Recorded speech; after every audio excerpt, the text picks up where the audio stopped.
Today we're talking about some of the worst player types that commonly pop up at the D&D table, and more importantly, how to deal with them. Also, if you're worried that you might be showing some of these awful, terrible, no good, rotten characteristics in your Dungeons & Dragons 5e games, don't panic. While it's true that this video might be centered around a sort of negative topic, I'm going to do my best to tackle these player types in a positive way to hopefully help D&D and Pathfinder players, and of course, you Dungeon Masters and Game Masters out there, keep the good times rolling at the table. And just because I love the idea of it, I'm going to be listing these top 5 all-time horrible D&D players from best to worst. Or I guess that's least worst to worst. Yeah. But first, I want to give a huge shout out to today's sponsor, the Army Painter, with their brand new Game Master launch. There are few things as enjoyable as sitting down at the table to play with your friends and busting out an awesome miniature for your character while your DM counters filling up the table with terrifying monsters of their own. But if you're an RPG player like myself, finding a good jumping in point can kind of be intimidating, right? Not anymore. The Army Painter has said enough and is now looking to cater just to us, the D&D players and RPG players. That's why this November, just in time for Christmas, by the way, if you are looking for a great gift idea, the Army Painter is launching their new Game Master line, starting with the Character Paint Set. 19 different war paints all in one bundle, and they even went out and got some incredible sculptors so they could include 5 killer character minis ready to paint right out of the box. Oh, and of course, the perfect starter set to get you going includes one of the Army Painter's top of the line miniature paintbrushes as well, so it has everything that you need to get started. These are available for pre-order right now, so all you have to do is check out the description box below where I will place a link for you to go and check it out yourself. The value of this Game Master set is honestly insane, and if you're a role player or a wargamer, or you dabble in a little bit of both, this new set is frankly just a lot of bang for your buck. Also, at the end of this video, I'm going to tell you how you might be able to win your own very Game Master set before it's even released. Thank you, Army Painter, for being a part of the Taking 20 team. Starting off our list of the 5 worst Dungeons & Dragons player is the Power Gamer. Okay, so who is this Power Gamer and why are they so terrible? The Power Gamer is the player who wants to be the most powerful player at the table so they can show off just how brilliant of a build that they can make so that it stands like a beacon among their fellow party members. They have no issues poring over Reddit forums and discussing their pre-planned cookie cutter characters in Discords, and they might even, get this, follow builds that those dirty, rotten YouTubers come up with, all in the name of being the best of the best. Who needs to create a well thought out and developed backstory or character if you are crushing every monster your DM throws at you and your group anyway? Power gamers will leave no stone unturned either and have been known to badger their DMs to use any and every third-party book of feats, spells, and magic items, or worse, even entire classes like this perfectly balanced Mistwalker available for a meager $3.99 from some, idiotic YouTuber who just made up whatever he wanted in order to sell as many copies as he could to pay for his Camaro that he loves so much. Hyperbolic? Of course. But that feeling of being overwhelmed by power gamers at the table is a real issue that some DMs have, and to be honest, even some of your fellow players that they might have without you even realizing it if you feel like you might fall into this category a bit. Dungeon Masters, dealing with power gamers at the table is actually, it's one of the most difficult things to do because, well, it's the hardest to change or address in the middle of a campaign, just kind of due to the nature of it, right? I mean, once a player has a character like this, that's their character for the current campaign. It can be difficult. Let's start with a few things that DMs can do. First and foremost, always communication with the player. You'd be surprised at how many issues can be worked on together once you address it with the player. Start by talking with your player and let them know that what your concerns are. If you're having issues balancing encounters without making them feel like they are being targeted, tell them that. For example, a paladin who has a mithril heavy armor that you might have agreed on earlier, and how difficult it might be to kind of affect them in any way. All their saves are good, and the mithril doesn't even give them a weak spot for dexterity saves either, and now their AC may be too high for you to feel like you can fairly challenge that character. That's tough to balance for DMs at any experience level. If their character is so good, it's outshining all the other players at the table, you need to talk to them about it. It's perfectly okay to say, hey Brian, your character is incredible, but I'm worried that the more I try to challenge you, the harder it may get for the rest of the group. What can we do to work on this so that you're not bored during combats if I need to tailor them more towards the rest of the group a bit? Is there a way that you see that you might be able to get the other players involved more perhaps? Include them in the solution and challenge them in their role play and character development if you can't challenge them as much as you'd like in combat. Ask them if you could explore different plot lines with their characters, and if they say yes, don't be afraid to even go so far as to temporarily limit their abilities with curses or the loss of their divine connections. This is a very tricky and delicate thing. So try to get them on the same page as much as you can without spoiling your backstory for them before you do something like this. And fair warning, some players are going to flat out hate this idea as a pitch, so be prepared to undo it quickly, all right? And that might be a wise precaution depending on your player and your group. What you want to do is involve the player in the solution as much as possible, and don't be surprised if a candid conversation leads to the player going, hey, that's all right. I wouldn't mind playing a new character, and I was kind of thinking about an X or playing a Y anyways. Should we like kill this one off or have them retire from the group or something? That might happen. And also, don't be surprised if the player is just in love with their character and wants to keep playing them as is. If this is the case, just let them know that you intend to try to challenge them from time to time, but that you're doing it to keep things interesting, not to pick on their character. Set the right expectations for this moving forward, and if you need to throw in the occasional Periton fight so that the holy barbarian paladin has to think on their feet on how to approach a ranged flying combat, go for it. If you're a player that likes to power game, that's okay. But realizing it is the first step to recovery. What I would suggest to you is a lot of the advice that I gave for the DMs. Okay, great. Your character is wildly strong compared to the rest of the group. Now what? What do you want to do about it? This is one of those times that you might need to be responsible a bit for your own fun at the table. If combats are getting boring because you never get hit and crush everything, then what do you want to do with your character to keep enjoying yourself? First and foremost, do you want to keep playing the same character? Do you want to even retcon and maybe make some changes to it? If you think you have, by far and away, a beast of a build and that combat is getting too easy, talk to your DM and talk about what storyline things might be worked on together to make changes. Dungeons and Dragons is all about having fun with your friends. Damn the rules, all right? If you want to swap out some levels of your Warlock Sorcerer for fighter levels and somehow lose connection to your Warlock Patron, never be afraid to pitch something like that to your DM. Coming in at number 4 of our worst of the worst player types is the Rules Lawyer.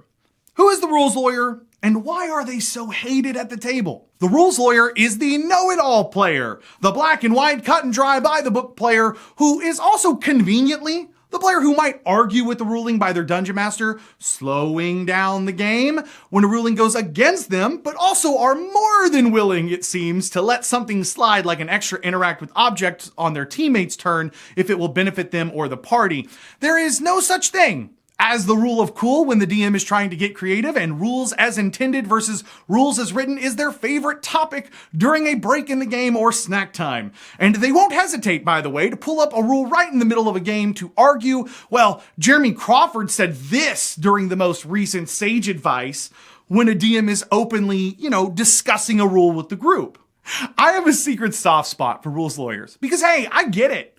But the biggest issue with Rules Lawyers is time and place. Fortunately, though, unlike the Power Gamer, this is one of the easiest players to deal with. Dungeon Masters, if you are tired of arguing with your players about rules and you want a little more freedom than what Frank the Rules Lawyer is letting you have when making a call, fixing this problem is, again, all about setting the right expectations and following that up with a teeny bit of firmness at the table when they inevitably get out of line again. DMs.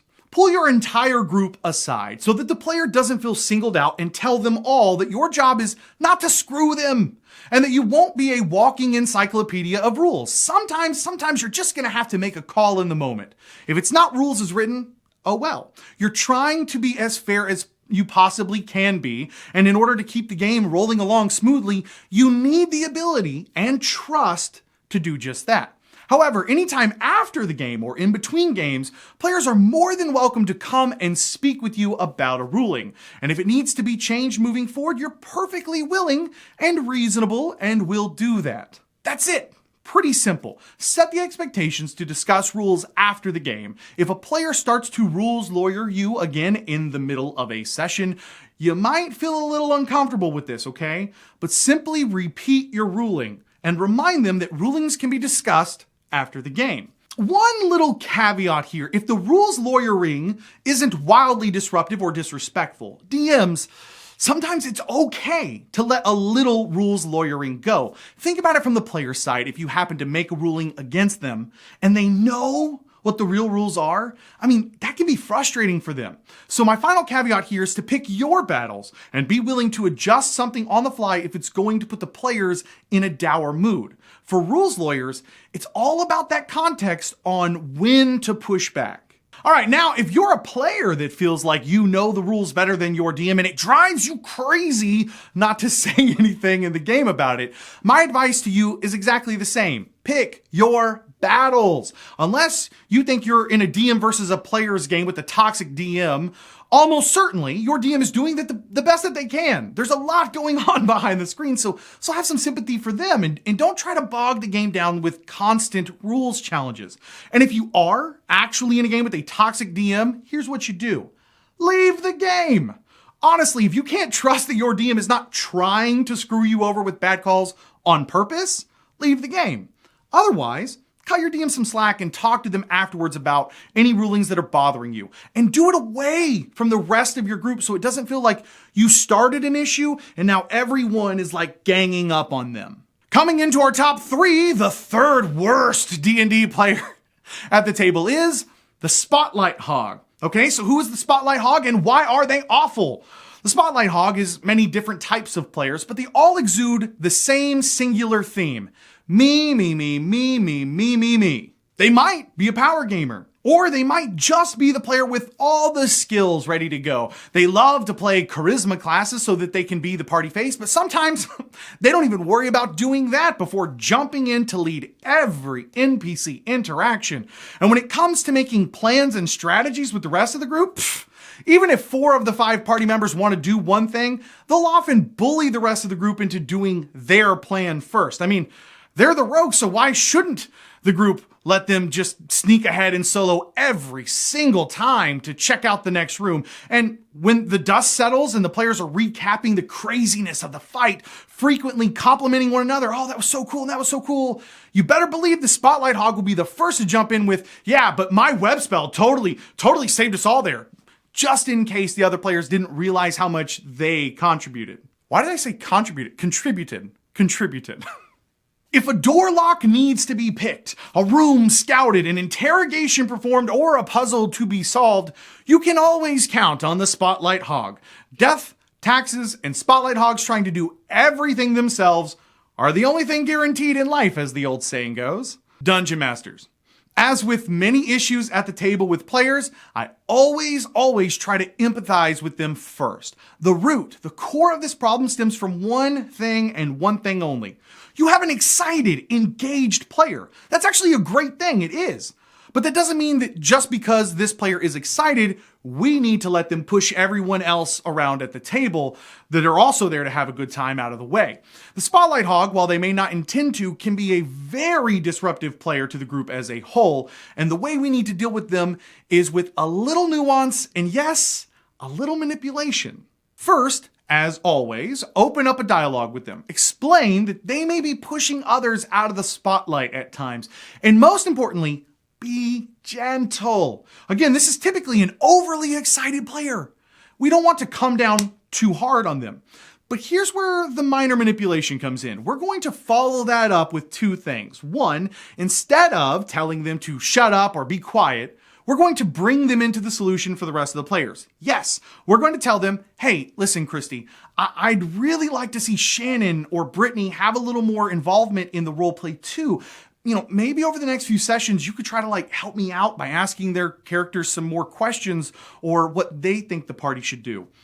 A little follow-up like this, after explaining that they're a little too front and center too often, will feel like you're not just telling them to do less, but now they are helping you kind of run the group. 2, you as the DM are going to start focusing more on their character a bit in your prep. I know this seems backwards, but trust me here. Instead of the player trying to get in and do everything for the entirety of the session, you're now going to cook up small, meaty sections where they do get to shine. What happens when you do this now is instead of it being the Spotlight Hog show for 3 hours over a 3.5-hour session, you as the Dungeon Master now can build in a natural place for them, and you're in control of it and when to let it ebb down and end. They're getting the spotlight, and you are giving the spotlight a natural place to stop and move on for the rest of the group. Do these 2 things after pulling them aside, and soon you'll have a Spotlight Hog that you've taught when to move and when to let others shine. Players who might be feeling called out as Spotlight Hogs, I get it. Maybe you're in a group with a bunch of wallflowers not doing anything, and the silence and indecision feels like it's bogging down the game. I totally get that, trust me. But if you're worried about hogging the spotlight, the best thing you can do is to get the other players involved. Instead of sneaking down the hallway yourself for the 20th time, next time, suggest it to another party member instead. Hey, Shannon, you're the rogue. Why don't you go quietly check the next room? Hey, David, maybe you could persuade the guards to let us through. Instead of telling the DM you want to make a religion check, hey, Brittany, does your character know anything about this statue that might be helpful for us? I'll never get mad at Spotlight Hogs because you guys are the most excited, engaged players. But I will say that learning to pause and involve the rest of the group is a great way to stay engaged without hogging all the spotlight for yourself. Coming in at number 2 of the most notorious scoundrels at the D&D table is the metagamer. The metagamer, the ruiner of fun, the captain of strategy, and the player who, even more than the power gamer, just wants to win D&D. The metagamer is notorious for memorizing every monster weakness and immunity, is well known throughout the land as they won't hesitate to bring in their own copy of the monstrous Manual Autoritatis to every tavern that they visit. But worst of these sins, worst of it, is that they are more than happy to call out their strategies to their fellow players during breaks and in between games that might have ended on cliffhangers with upcoming theoretical encounters, pre-planning the exact sequence of events for the upcoming rounds of Mortal Kombat as the game world pauses and an entire week in real time passes for them to work on it, relaying a wave of information impossible to convey in a short 6 to 8 second round, all in the name of perfection and winning the game, bullying other players into doing exactly as they lay out for them step by step, completely eliminating any pittance of the magical discovery of the game of Dungeons and Dragons that their fellow, less experienced, or perhaps even new players might have had if given the chance. And Dungeon Masters beware, you now not only are forced to spend your free time constantly changing every flippin' monster stat block to keep the metagamer on their toes, because who wants a DM to spend that time working on other things like an NPC voice or tying a character's backstory into the campaign or maybe even some world building? Because you'll also need to be prepared to constantly defend the fact that you customized your own monster stat blocks. There can be no doubt. Even changing a simple DC from 12 to 13 will have the metagamer racing back and pulling up their monstrous Manual Autoritatis to see how much you changed in order to cheat them. And dynamic lighting on a VTT? Pfft, don't even worry about it. The metagamer is going to make every play and every decision as though they had eyes in the backs of their heads. Never mind the fact that their character might be in a whole nother room while you're describing something to a teammate in the current room. They're going to perfectly place their AoE spells like it's May 2000 and they're playing Perfect Dark scoping through the walls. And God forbid, You don't hide half of their own rolls from them when a skill check is made, because they'll change their mind in a heartbeat and come up with a new, safer plan if they see that they rolled poorly on a stealth or investigation check. And they won't worry about picking up a downed ally until they see that that player has failed at least one death save. I mean, why on earth would they waste their time sneaking if they see that they only rolled a 1? Or helping out a bleeding out ally if they know that they have 2 successes and no failures yet? They are, in a nutshell, put on God's green earth to do one thing: be exhausting for DMs. Okay, obviously I'm having a little fun here at the expense of metagamers, but let's talk a bit on how to best deal with this at the table. And I'm going to flip the script here, and I want to talk first to the players who might fall into this category a bit. First off, let me just say to metagamers, the Dungeon Masters don't hate metagamers, okay? They just hate metagaming. And for me, I don't view metagaming as anything more than just a bad habit that can be broken.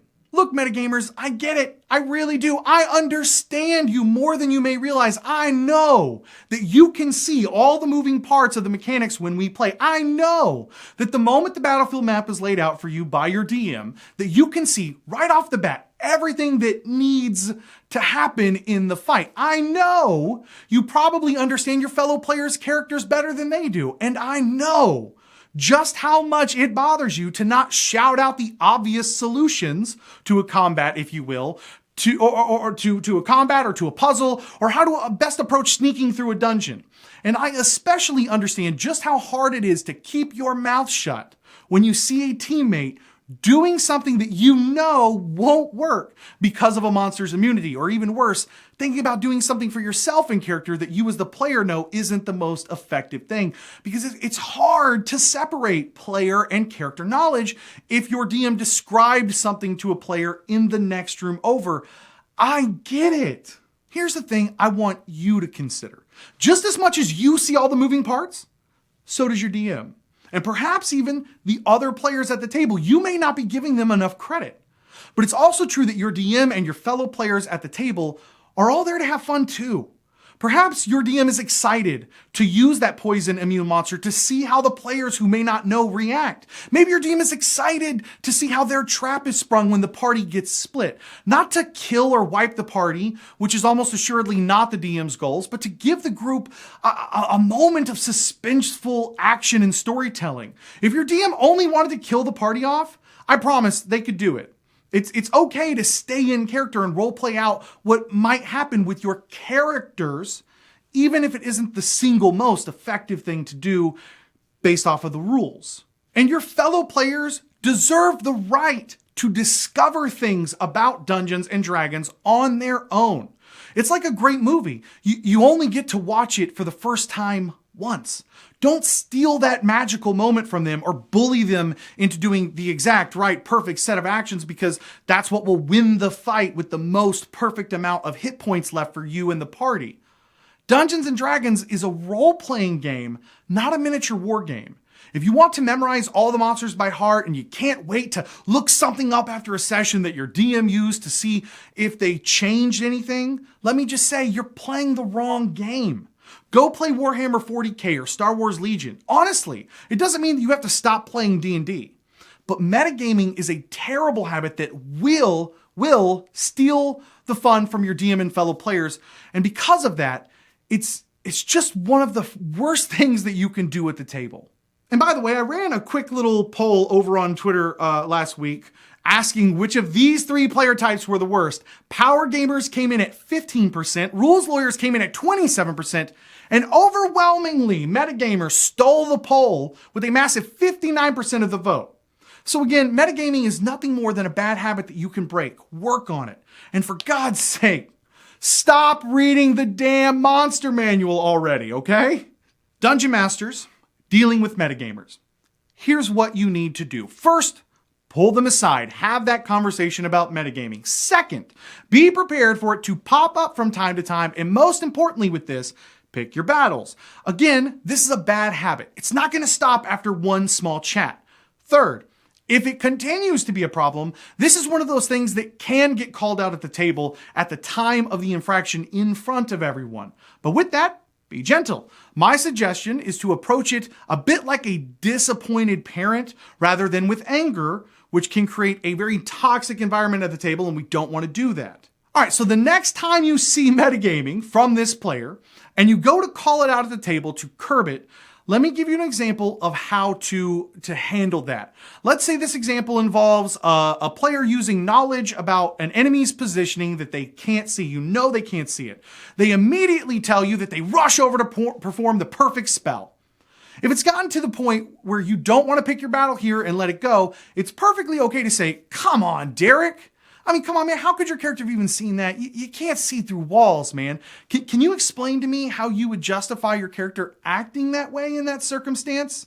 You're really kind of metagaming this pretty hard, my dude. Here's the deal. It's not about winning this situation as the DM and getting one up on your player so that they don't perform the action that they wanted to. It's about setting the tone for the next time they want to metagame. The goal isn't to force them into doing something less fun right now for them. It's about getting them to see and understand that this is metagaming. However, if your player is instead, say, calling out a monster's immunities to other players the moment you plop down a mini or a token, then you need to go at this behavior much firmer. Hey, Derek, you've got to stop metagaming, my man, or I'm going to have to change every monster, okay? Help me out and stop metagaming, please. That's it. All we want to do is give the player a light slap on the back of the wrist without ruining the game experience at the table. Keep your comments short and specifically use the wording, help me out, which will end your chastising by reinforcing that everyone at the table is a team, including you as the DM. It's very effective if you follow those last two steps, trust me. If they continue to do it, and you obviously don't want to just boot them out of the group, don't be afraid to get a little harsher when calling out their metagaming. I have been known to straight up take away inspiration from a player before when they just would not stop metagaming every session. Or you could even give yourself a DM point of inspiration and announce to the rest of the group why your big bad evil guy is going to get to roll at advantage on their next attack against the paladin. That's getting up there for being harsh, no doubt. But even if the offending metagamer doesn't stop, the other players will get the message and not engage them the next time in between, pre-planning sessions for the next combat that ended on a cliffhanger. And so finally, that brings us to the worst of the worst players in all the land of Dungeons and Dragons, the cheater. I don't need to tell you who the cheater is. We all know their little tricks of hiding rolls and fudging spell slots or ammo left. And the one that they think that they get by us for DMs who run games online, rolling the wrong skill check on purpose so they can keep it if it's good, and telling us the correct modifier, or saying, oops, I rolled the wrong one. Let me give you the right skill now, DM, after they see that the roll sucked. Cheaters, honestly, don't even feel like they should be on this list in this video because they're practically an entirely different breed to begin with. But nevertheless, how do we deal with them? Easy. We kick them the hell out of the group. What? After espousing tons of wisdom about how to handle the nuance of all these little player issues, you guys expect me to actually give you some more golden nuggets on players that just want to straight up cheat? I mean, come on. All right, fine. There's only one way to deal with cheaters if you're friends with them and you don't want to banish them from your game forever. You've got to pull them aside and let them know that you know. And then you have to let them know that if it ever happens again, they're out. That's it. There's no magic solution other than letting a cheater know they are, as they say, effing around, and the next thing that's about to happen is they gonna find out. Players, don't cheat. You're not getting away with it. It sucks. Stop. Cool? Cool. So now I want to pass it over to you guys in the community. Did I nail this perfect list of the top 5 worst D&D players? There's other ones out there. I've talked about some of them before here on the channel, but I really think these are the worst of the worst. And so let me know, did I miss any that you think that should be on this list of like the 5 worst players? Also, if you guys have tips on how to deal with them, comment, leave those comments for others to read and go through and respond to. Anytime, you can get a lot of dungeon masters and a lot of game masters giving advice that they've picked up on the years. That's always a good thing for the community. So please leave a comment if you have any special tricks that I didn't mention here today. All right. So you want to win a game master set. How do you do that? It's simple. We're gonna run a Gleam competition. I got to be very careful on how I phrase that with YouTube. It's a competition, right? So link is going to be down to that in the description box below. You can just click on that. You can sign up, register. There's several different things that you can do to kind of pick up additional points for this competition. And boom, we're going to pick a winner, and we're going to send out an entire 19 war paint set from the new Game Master with all the characters and the paintbrush, everything, the whole shebang. We're going to send out to you guys. And this competition is in fact international. So all you got to do is follow that link down in the description box below, and you can win your very own Army Painter Game Master character set. So do that. Yeah. Good luck. I want to give a massive shout out and thank you to all of my amazing patrons over at welcomeadventures.com. Guys, because of you, I get to keep doing this. And so for that, I'm just so grateful. Thank you for all that you do. If you like what I do here, you want to support more content like this and snag some rewards for yourself, welcomeadventures.com is a great place to do that. Thank you guys so much for watching. My name is Cody, and may your games be filled with awesome memories and even better friends. I'll catch you guys next time.